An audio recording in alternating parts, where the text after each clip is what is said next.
Hello everyone, my name is Megan. Welcome back to my channel, or welcome if you're new. I hope you guys are doing well and staying safe. Today is a little bit of a delayed video, but I still wanted to talk about all these books with you, so we're still doing it. Obviously, you've seen by the title that this video is going to be my priority reads for 2022. Similarly to last year, in my bookish planner, I have made kind of a bingo board where I have put some books that I want to prioritize for this year, and as I read them, I check them off and will be giving myself rewards.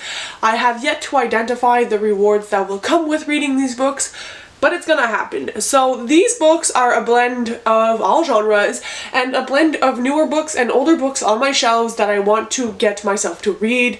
Either I read them, or maybe the older ones I will unhaul if I still haven't read them by the end of this year. It's a good mix of things, and I definitely think, especially in the first half of the year, it really keeps me motivated to pick up books that are on this list. So without further ado, let's just go through them. I will put pictures of the books because no way in crap am I doing this to my library, taking out all of these books. It's just gonna create chaos and I'm not here for it. Also, if the light keeps changing, I live in Canada and it's freaking gloomy all the time in the winter, so my apologies.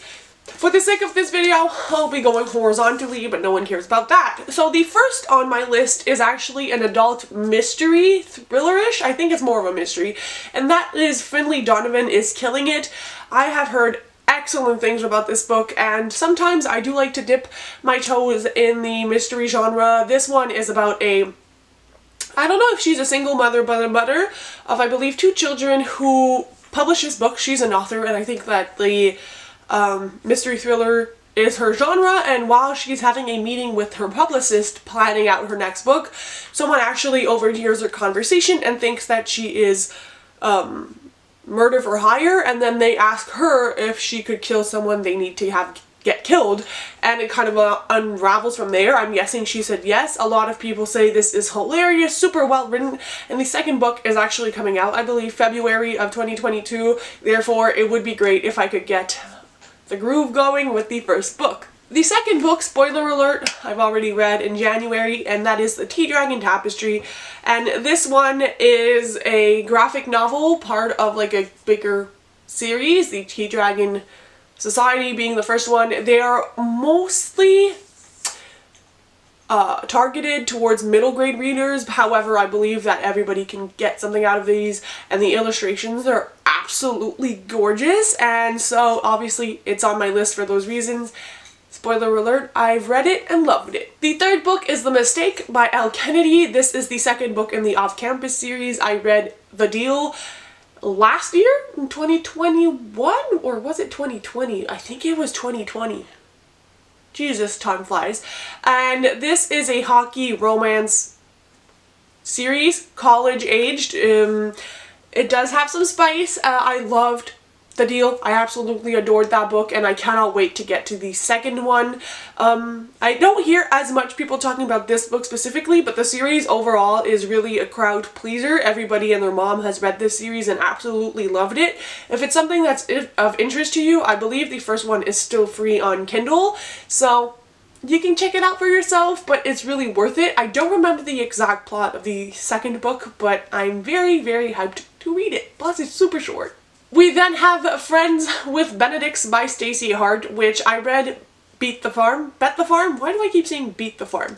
By this author in 2021. It made it to my top books of 2021. If you want to see the video for that, I'll leave it in the cards. And ever since then, I've been wanting to read more of her books. This was her release right after Bet the Farm, and it is about a second chance romance in this small town, and it sounds amazing. The cover for this is gorgeous, and Stacey Hart's writing is absolutely phenomenal, and I just can't wait for it. Honestly, very hyped. And the last one in that row is another hockey romance, and it is The Rebel by Kendall Ryan. Kendall Ryan is another author who I discovered in 2021, and I absolutely adored everything I read by her. It's very tropey and feels very entry into indie romance, but I love them for it. It's not saying that as a negative. And this one is the first in a quartet about different boys in the hockey team and around hockey. I believe they are new adult aged, and they will obviously have some steam in them, and I just cannot wait. I have the 3 first books in the series, so I would like to get to all of them and make a vlog, ideally, is my idea. But we will see what happens. I at least want to get to the first book. Then we have Hang the Moon by Alexandra Belflar. I never remember the author's last name. The 3rd book in this kind of companion series is also coming out in February, and they just sound wholesome. This one specifically is about, I believe it's a bisexual female character and a man. There's a lot of representation, I believe, in these authors' books, and it is kind of recreating romance, because I believe our female main character doesn't really believe in like your soulmate and all these cheesy things, and the male main character wants to prove her wrong, and it sounds so swoony. I cannot tell you guys how excited I am for that one. Then a YA book I want to read is An Emotion of Great Delight by Tahereh Mafi. I am not a really big Tahereh Mafi fan when it comes to fantasy. I just don't really care for fantasy that much. However, when I read A Very Large Expanse of Sea, I read that in one sitting and I bawled my eyes out, and I absolutely loved the feeling and the topics, and this one I feel is going to resemble it a lot because it tackles being Muslim as well as 9/11 and, you know, everything that came with it, and the fact that this community has struggled a lot, especially in America, and surrounding everything with the attacks and all the racism and violence and brutality that these people experience, and I found it to be heart-wrenching, but also something that everybody should read because I think it really does reflect the actual climate of our world, and so I found a lot of value in that book, and I really do think this one will bring just as much. Then some more kind of steam with It Happened One Summer by Tessa Bailey, which took over TikTok last year. I have purchased the book before the TikTok hype, which is good because that book was so hard to find afterwards. This is about a girl who is compared to someone in Schitt's Creek, I think, who has to move to this island, and it's her story with a fisherman, and apparently he falls first and he's super swoony, and the steamy scenes are like on point. So obviously I want to read it. It sounds adorable, and I love Tessa Bailey. I loved her vampire romances, and I cannot wait to get to her more like traditionally published books. I also have yet to read Act Your Age Eve Brown by Talia Hibbert. I think it's scary for me because it's her last book in that companion series, which the first one was Get a Life Chloe Brown, the second Take a Hint Danny Brown, and I just got so attached to all the characters. I love that series to bits and pieces, and it being the final one just is like stopping me from reading it. I don't know if y'all can relate, but it's really difficult for me to let go of nostalgic series and series I adore. I just think the characters are so well crafted, and so are the romances and the disability representation and mental health representation, so it's just my heart's not ready for it to end. And then we have a book I don't technically own yet, but I will be getting, and that is Defy the Night by Bridget Kemmerer. I have put this on here as it counts towards my TBR because I have purchased the special edition that Beacon Bookbox had. However, I purchased it at the same time as the selection special editions they did, so they will all ship out together. So I don't have it yet, but Defy the Night is a first in Bridget Kemmerer's new fantasy series, and I don't read a lot of fantasy, but Bridget Kemmerer is definitely an exception. I adored her other books, like A Curse So Dark and Lonely, and so it was kind of like an automatic auto-buy kind of situation, and the order I have for this book with the like sprayed edges that are like pink and shimmery just make me want to read it even more. I'm that bitch. Then we have a Spoiler Alert by Olivia Dade, which I got one copy gifted to me by Emily at Emily Boucher, who is one of my good friends on YouTube. I will link her channel down below, as well as in the Afterlight Luma Crate boxes, so I have 2 copies and I really need to read it. It has to do with fandom, and it's one of my favorite topics in romance novels. Kind of like the Geekarella series and all of these things. I love when books include fandom, and it just, that trope really hits. So I think this book is going to do it for me, even though it has some mixed reviews. As does the second one. I personally think I'm going to love them. Then we have Enjoy the View by Sarah Morgan Taylor. This is the third book. The first one was The Tourist Attraction. The second one is the one I actually liked, but I can't remember the title. They're all set in a small Alaskan town with characters that you see kind of in every book. They are companion novels, and this is the third and final one. I would like to read it ideally in the wintertime since it's set in Alaska, but we shall see. But I really enjoyed the second book. I DNF'd the first, so hopefully I love the third book even more than the two others. Then, for when I want to be in my feels, I decided to add to this list A Man Called Ove by FREDRIK BACKMAN. This is about an old man, and I don't know much more about it, but I know everybody cries and everybody recommends this book, and I've had it on my shelf for a while, and I read Anxious People by FREDRIK BACKMAN 2 years ago now. My god. And loved it. It took me a little bit to get into it, but I absolutely loved what the author was trying to do with that book, and I really feel like I'm going to feel similarly with this one, and I cannot wait. And the last one on that row is The Wall of Winnipeg and Me by Mariana Zapata. I read Mariana Zapata earlier this month, and I can tell you I'm definitely on the hype train. Slow burn romances. This one has to do with football, and the other one I read was spectacular. Come back for my January wrap-up. You won't want to miss that. And I cannot wait for this one and all of the other books because I have purchased more of her books now that I've read one and I understand the hype. Truly, 100%.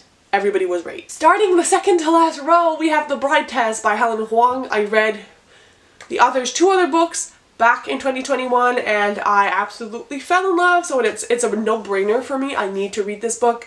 All of these books have to do with autism. Our main characters or side characters usually have autism, and the author of these books actually was diagnosed with autism while she was writing these books, and so the representation is one of the most interesting parts to me, and I just love the romances, and the main male characters usually hit it for me. They are absolutely swoon-worthy, and I just love the writing of these books. The pacing, everything to me is absolutely wonderful. So I want to read this one, so I have read all of the author's books. Then we have the fourth book in the Pages & Co. series, which is The Book Smugglers, and this one is like the second storyline in the series. There's the first three books, which is like Pages & Co. Tilly finding out she's a book wanderer, and then in this series it kind of builds from where we left off in the third book, but we don't follow exactly the same set of characters.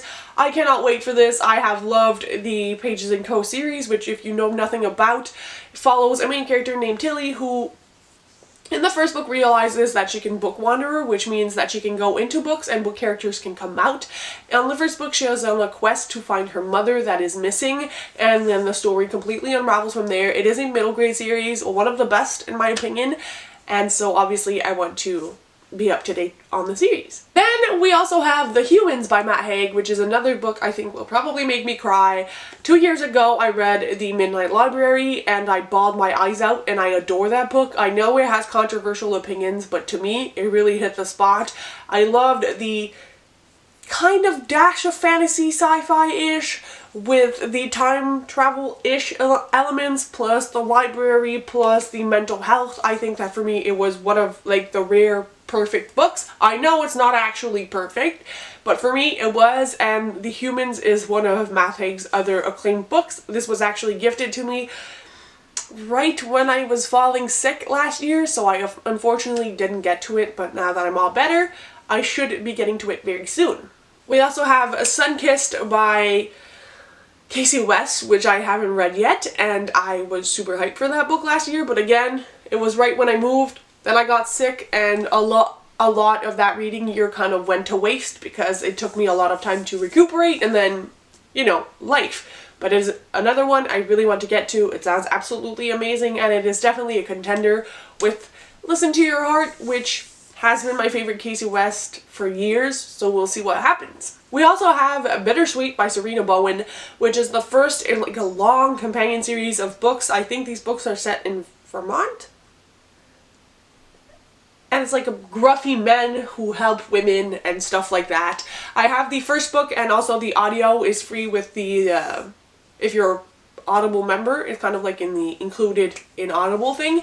So I'm probably going to read and listen along or something like that, but it looks amazing. Serena Bowen has been an indie published author with a lot of amazing hits, and she's collabed with other authors. This will be my first foray into her books, and I cannot wait because everybody and their mom has been raving about the series, well, that I watch on YouTube, so cannot wait. I have also yet to read Heartstopper Volume 4 because, again, I'm emotional and a mess, and I'm scared because after that there's only one left, and the third book kind of took a direction I wasn't sure if I was ready to read about, but I am now, very excited for it.